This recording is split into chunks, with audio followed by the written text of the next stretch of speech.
ክርስቲያኖ ሮናልዶ ሳንቶስ አቬሮ ዓለማችን ወይም መሬታችን ካፈረቻቸው ዘመናዊ ሽሬ እግር ኳስ ተጫዋቾች አንዱ የሆነው ክርስቲያኖ ሮናልዶ ሳንቶስ አቬሮ ጊዜ የባላንዶር አሸናፊ የምን ጊዜው ከፍተኛ ግብ አስቆጣሪ የቻምፒዮንስ ሊግ ከፍተኛ አስቆጣሪ የላሊጋ ከፍተኛ ግብ አስቆጣሪ ክርስቲያኖ ሮናልዶ ሳንቶስ አቬሮ ዋትስአፕ ዛሬ ደግሞ ቤንግ በሆነ ቪዲዮ ተከስተናል። በዛሬው ቪዲዮአችን የምናየው ስለ ክርስቲያኖ ሮናልዶ ሳንቶስ አቬሮ ይሆናል።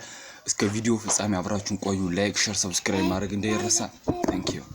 ሮናልዶን ካፈራች የፖርቹጋል ጎዳናዎች ክርስቲያኖ ሮናልዶ የተገኘው ከእናቱና ከአባቱ እጅግ በጣም በዝቅተኛ ሆነ በድሃ ህይወት የሚተዳደሩ እናት አባቶቹ ነበሩ። ክርስቲያኖ ሮናልዶ ግን ችግርን እንዲህ በማድረግ የዓለማችን ቅንጡ ህይወት ከሚኖሩ ግንባር ቀደም መሆን ችሏል። ይሄን ሲያደርግ ግን ህይወት አልጋ ባልጋ አልሆነችለትም። እዚህ በሙሉ ከስቃዩ እስከ ከፍታው ድረስ በእጅጌ ቅዱስ ይቀርብላችኋል። አብራችሁን ቆዩ። ክርስቲያኖ ሮናልዶ የመጀመሪያ ክለቡ ስፖርቲንግ ሊዝበን በጣም ከፍተኛ ውጤት ማስመዝገብ ጀመረ። አንድ ዝቅተኛ የነበረ የፖርቹጋል ክለብ የፖርቹጋል ክለብ ተቀላቀለ። እጅግ በጣም ደስተኛም ሆነ። ነገር ግን አልጋ ባልጋ አልሆነለትም ነበር። ቢኮዝ ይሄ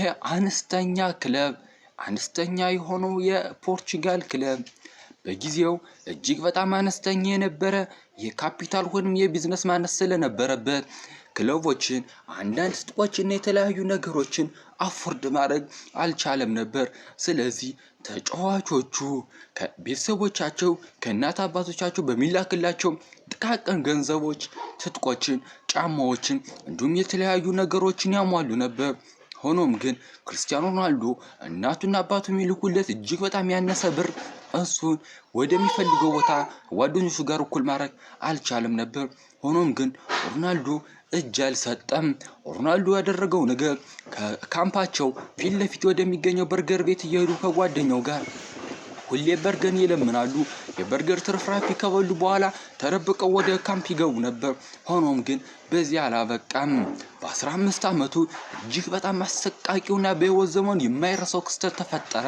በ15 ዓመቱ እንደሞላው ከፍተኛ የልብ ህመም እንዳለበትና የሚወደው እግር ኳስ ራሱን ማራቅ እንዳለበት ዶክተሮች ተናገሩ። ክርስቲያኖ ሮናልዶ ይህን ማድረግ አልፈልገም። ሕክምናውን አደረገ፣ በሚገባም ተጠናቀቀ። ሆኖም ግን ሮናልዶ ይሄ ይብቃኝ በማለት ተደብቆ ጂም ቤት እየገባ ራሱን ማዳበር ጀመረ። በ16 ዓመቱ ዋናውን ክለብ ስፖርቲንግ ሊዝበን መቀላቀል ቻለ። ከዛም በኋላ በአንዲት የተባረከች ቀን ከማንቸስተር ዩናይትድ ጋር ጨዋታ በነበረባቸው ሰዓት ሮናልዶ 2 ግብ አስቆጠረ። እጅግ በጣም ከሰር አሌክስ ፈርጉሰን እይታ ውስጥ ገቡ። ሊቨርፑል፣ አርሰናል፣ ቶተንሃም ሆትስፐር የሱን ፊርማ እጅግ በጣም በሚጠባበቁ ታላላቅ ክለቦች ውስጥ ዋነኞቹና ግንባር ቀደሞቹ ነበሩ። ነገር ግን አይሰሚውና አይለሚው የሆነው ሰር አሌክስ ፈርጉሰን እንደምንም ብሎ አታሉ ክርስቲያኖ ሮናልዶን ወደ ማንቸስተር ቤት አቀላቀለው። አንዳንድ ነው እርግጥ የሆኑ ክለቦች እንደዚህ እኮ አይደለም። ፕሪሚየር ሊግ እንደ ፖርቹጋል ሊግ ቀላል አይደለም። ማንቸስተር ዩናይትድ ቀላል ይሆንበታል ተብሎ አልታሰበ ነበር። ሆኖም ግን ሮናልዶ የሚጠበቀው ነበር ያደረገ። ሮናልዶ ያደረገው ነበር። በአንድ ጨዋታ ታሪክ ሰራ። ደግሞም ደጋግሞም የፕሪሚየር ሊግ ዋንጫዎችን አሸነፈ። ታላላቅ ዋንጫዎችን ከዩናይትድ ጋር አሳካ እንደ ቻምፒዮንስ ሊግ። ሆኖም ግን እጅግ በጣም ለመጀመሪያ ጊዜ የሆነውን ባላንዶር ሽልማትን አሸነፈ። እጅግ በጣም ተደሰተ። በማንቸስተር ዩናይትድ ቤት ማንጸባረቁንም ቀጠለበት። በዛን ጊዜ ከዋክብትና ታዳጊ ወጣቶችን ማሳደድ የነበረው ስራው ሪያል ማድሪድ የሮናልዶ እይታ ውስጥ ገባ። ያን ጊዜ በ2019 ሮናልዶ ከባርሴሎና ጋር ቻምፒዮንስ ሊግ ፍጻሜ ላይ ደረሱ። 2-1 በባርሴሎና ተሸነፉ። ለክርስቲያኖ ሮናልዶ የቀይ ሰይጣኖች ቤት የመጀመሪያ ትልቅ ጨዋታው ነበረ። የመጨረሻውም ያም ጨዋታ ነበር። እጅግ በጣም በክለቡ ወን በግለሰብ ጥሩ ጊዜ እያሳለፈ የሚገኘው ክርስቲያኖ ሮናልዶ ማንጸባረቁን እንደቀጠለ ነው። እጅግ በጣም ከፍተኛ በሆነ ዋጋ ማድሪድን ተቀላቀለ። 9 ቁጥር መለያንም ለበሰ። ማድሪድ ማድሪድ ላይ ማንጸባረቁን እንደቀጠለ ነው። ኋላ ማድሪድ የሆነው ክርስቲያኖ ሮናልዶ ገብቶላቸው እጅግ በጣም የክለቡ የጀርባ አጥንት ለመሆን አንድ ሳምንት ብቻ ነበር የፈጀበት። ማድሪድ ጋር ቻምፒዮንስ ሊጎችን የሊግ ዋንጫዎችና ባላንዶሮችን ማሸነፉን ቀጠለ። እጅግ በጣም ለቤተሰቡ ጊዜ የሚሰጠው ክርስቲያኖ ሮናልዶ ትሬኒንግ ሆነ ከጌም መልስ ብዙ ጊዜውን የሚያሳልፈው ጂም ቤት በመሆኑ የ40 ዓመት ተጫዋች መሆኑ ይዘነጋል። ሆኖም ግን በቅርቡ 40 ዓመት ልደቱን ያከበረ ክርስቲያኖ ሮናልዶ እስካሁን ድረስ ግን የ20 ዓመት መጀመሪያዎቹ ያለ ነው የሚመስለው። ሮናልዶ በዚህ አላበቃም። 2019 ላይ አንድ አስደንጋጭ ባላንዶር ክስተት ለሜሲ ተሰጠ። ብዙዎቻቸውን ያጫጨቀ ወይም እግር ኳስ ተጫዋቾችን ያበሳጨ ነበር። ዋንጫው ባላንዶሩ ሮናልዶን ይገባል ሲል ነገር ግን የወሰደው ሊዮኔል ሜሲ ነበር። ሆኖም ግን ይህ አልበቃኝም ብሎ እጅግ በጣም ከፍተኛ በሆነ ወጪ ጁቬንቱስን ተቀላቀለ።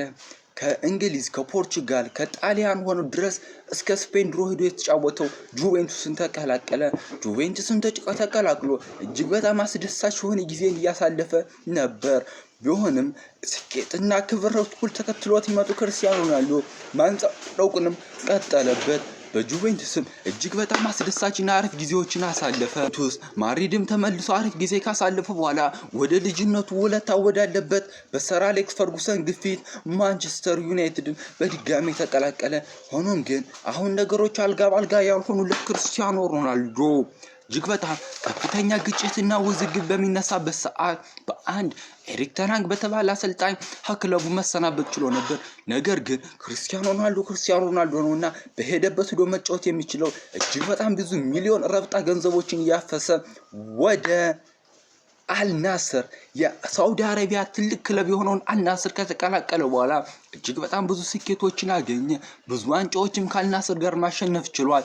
አልናስር የአሁኑ መቆየቻው ሲሆን ከዓለም ስፖርተኞች እጅግ በጣም ብዙ ገንዘብ ተከፋዮች የሆኑ ግንባር ቀደም የሆኑ ክርስቲያኖ ሮናልዶ አሁንም ቢሆን ስኬትን ማሳደር ቀልሏል።